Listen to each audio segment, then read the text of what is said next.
Good morning, students. We are providing you online classes from our home on the behalf of St. Angels Public School, Bagpat. Students, as you know that we are studying Chapter 8 in Science of Standard 7th. Students, in our previous class, we have discussed about soil profile. In that, we have discussed about 4 types of soil that are A horizon, B horizon, C horizon and R horizon. Today we will discuss about composition of soil, मिट्टी का अपघटन. The main constituents of soil are water, sand, clay, silt, pebbles and humus. जो soil के main constituents है, water means पानी, sand means रेत, clay means मिट्टी, silt means जो गाद जिसे बोलते हैं, पेबल्स मीन्स कंकड़ एंड ह्यूमस मीन्स सड़ी गली पत्तियों से जो मिट्टी बनती है वो. मीन्स जो सोइल है उसमें water, sand, clay, silt, pebbles and humus mix होते हैं. Table 8.1 gives the particle size of some of these constituents. इस टेबल में बताया गया है कि इस मिट्टी में जो जो कॉन्स्टिट्यूएंट्स प्रेजेंट होते हैं, जो जो पार्ट्स होते हैं, उनका साइज़ कितना होता है. The differences in the proportion of these constituents lead to the formation of different kind of soils. और जो इनका प्रोपोर्शन है कि मिट्टी में कितना कितना क्या पाया जाता है, वो अलग अलग सॉइल्स के पार्ट्स के बारे में आइडेंटिफाई कराता है. So let's start. क्ले. जो क्ले है उसका जो साइज़ होता है, डायमीटर जो साइज़ होता है 0.002 मिलीमीटर होता है.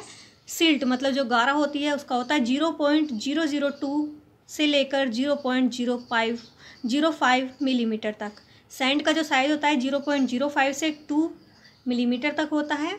एंड जो फाइन पेबल्स उसमें जो कंकर्स होते हैं उनका 2 से लेकर 5 मिलीमीटर तक होता है. मीडियम साइज़ के जो पेबल्स होते हैं उनका 5 से 20 मिलीमीटर तक होता है. और जो कोर्स पेबल जो घने मोटे मोटे जो कंकड़ होते हैं उनका 20 से 75 मिलीमीटर तक होता है. Which you can see in the figure. Organic matter, muddy water, clay, fine sand, thick sand and gravel and pebbles. Means नीचे आपको शो हो रहे हैं ग्रेवल्स एंड पेबल्स मतलब coarse pebbles. Next is air and water in soil. Soil particles have empty space between them. जो soil particles है, जो मिट्टी के कण हैं, उनके बीच में खाली स्थान होता है, कोल्ड पोर स्पेस, जिन्हें पोर स्पेस कहा जाता है. मतलब जो मिट्टी के पार्टिकल्स हैं उनके बीच में खाली स्थान होता है जिन्हें पोर स्पेसिस कहा जाता है. Which are filled with air and water. जिनके अंदर एयर और वाटर फिल हो जाता है. मीन्स एयर पास आउट हो जाती है और वाटर सीप हो जाता है, रिस जाता है. The amount of pores that a soil has is called porosity. Means soil में पोर्स की अमाउंट होने की कैपेसिटी को पोरोसिटी कहा जाता है. पोरोसिटी वो जब सोइल में पोर्स अवेलेबल होते हैं then it property is known as porosity.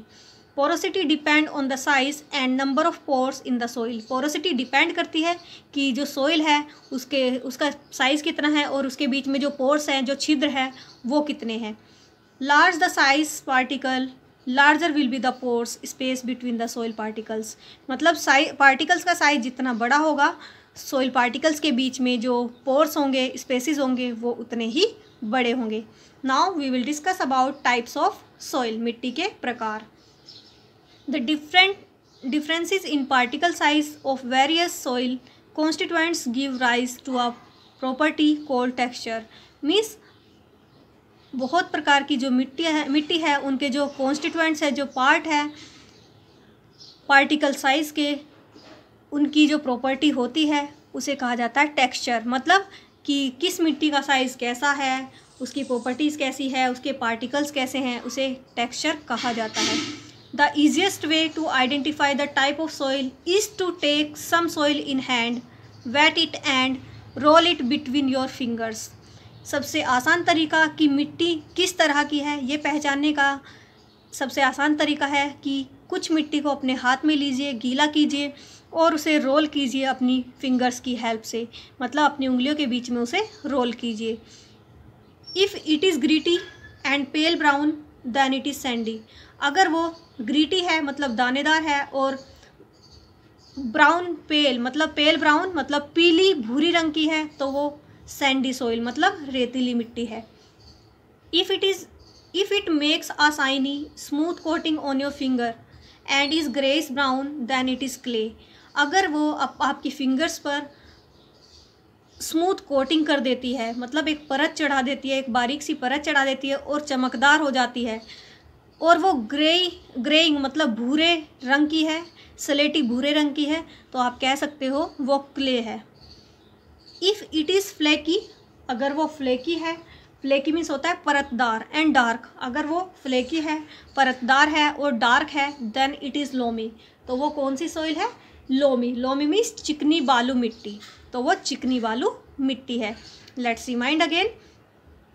सबसे आसान तरीका मिट्टी को पहचानने का कि कैसी मिट्टी है, कि सबसे पहले उसे हाथ में लीजिए, गीला कीजिए और अपनी फिंगर्स के बीच में रोल कीजिए. अगर वो दानेदार है और पीले भूरे रंग की है तो वो सैंडी सॉइल है, रेतीली मिट्टी है. और अगर आपकी उंगली पर एक कोटिंग हो जाती है, स्मूथ सी कोटिंग हो जाती है और शाइनी हो जाती है, चमकदार हो जाती है, और वो स्लेटी भूरे रंग की है, then you can say it is clay, तो वो क्ले है. अगर वो फ्लेकी है, मतलब परतदार है या डार्क है, तो आप कह सकते हो देन इट इज़ लोमी, मतलब चिकनी बालू मिट्टी, तो वो चिकनी बालू मिट्टी है. Based on the proportion of sand, sand के प्रोपोर्शन के बेस पर, गारा के प्रोपोर्शन के बेस पर, क्ले के प्रोपोर्शन के बेस पर, और humus present, soil can be sandy, clay और loamy means sand, silt, clay, humus present के बेस पर आप बता सकते हो कि जो सोइल है वो सैंडी भी हो सकती है, क्ले भी हो सकती है और लोमी भी हो सकती है. The differences between these them are given in the table, और इनके बीच में जो डिफरेंसेस है वो टेबल में दिए गए हैं. So let's discuss. First is Sandy soil, second is clay soil, and third is loamy soil. Sandy soil, more than 2/3 of sand. Sandy soil is sand and about 1/10 is clay, मतलब 2/3 से भी ज़्यादा sand present होता है soil में, और 1/10 मतलब 1/10 part उसमें क्ले का प्रेजेंट होता है. Clay soil, more than 2/3 of clay soil is clay, मतलब उसमें 2/3 से भी ज़्यादा क्ले प्रेजेंट होता है उस सॉइल में, मतलब चिकनापन होता है. Next is loamy soil has sand and silt in equal amount. जो लोमी सॉइल है उसमें रेत भी और जो सिल्ट है, जो गारा है, दोनों ही इक्वल अमाउंट में होती है. अबाउट 2/5 ईच, दोनों का ही लगभग 2/5 पार्ट प्रेजेंट होता है. 1/5 of loamy soil is clay, और 1/5 उसमें लोमी सॉइल में क्ले होती है. Second, in sandy soil it is made up of large particle with large air spaces. Sandy soil large particle की बनी होती है और उनके बीच में स्पेस भी काफ़ी ज़्यादा होता है. Clay soil it is made up of particles with small air spaces. ये छोटे छोटे एयर स्पेसिस से बनी होती है और अच्छे पार्टिकल से बनी होती है, और इसमें जो एयर स्पेसिस होते हैं बहुत ही छोटे छोटे होते हैं. And it has high humus content. Loamy soil में जो ह्यूमस है, सड़ी गली पत्तियों से जो मिट्टी बनी होती है वो बहुत ज़्यादा होती है. इन sandy soil it's porosity prevent retention of water. इसकी पोरोसिटी रोकती है रिटेंशन बनाए रखने के लिए वाटर को उसमें, मतलब इसमें पोरोसिटी इतनी ज़्यादा होती है, जो छिद्र इतने ज़्यादा होते हैं कि उसमें जो वाटर है उसे बनाए रखने को वो रोक देती है. So it dry up very easily. यही रीज़न है कि ये बहुत ही ईजिली ड्राई हो जाता है, क्योंकि ये सैंडी सॉइल है. It retain moisture and become very sticky when wait.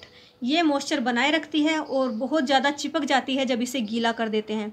When dry it become hard. जब इसे सुखा देते हैं तो वो बहुत ज़्यादा हार्ड, कठोर हो जाती है. एंड फॉर्म डीप क्रैक, और एक बहुत ही गहरी क्रैक मतलब दरारें उसमें फॉर्म हो जाती है. टू इम्प्रूव दिस सॉइल, इसे इम्प्रूव करने के लिए चौक कैन बी एडिड. इसमें चौक ऐड की जाती है. It has required porosity. इसे पोरोसिटी की रिक्वायरमेंट होती है for plant to grow, plant को ग्रो करने के लिए. It is well suit for fruits and vegetable cultivation. ये वेजिटेबल कल्टीवेशन के लिए और फ्रूट्स के लिए बहुत ही अच्छी मिट्टी होती है sandy soil. It is good for making pots. और जो क्ले सॉइल है ये पोट्स मतलब मिट्टी के जो बर्तन बनाने के लिए बहुत अच्छी होती है. And loamy soil it is good for cultivation of crop and gardening.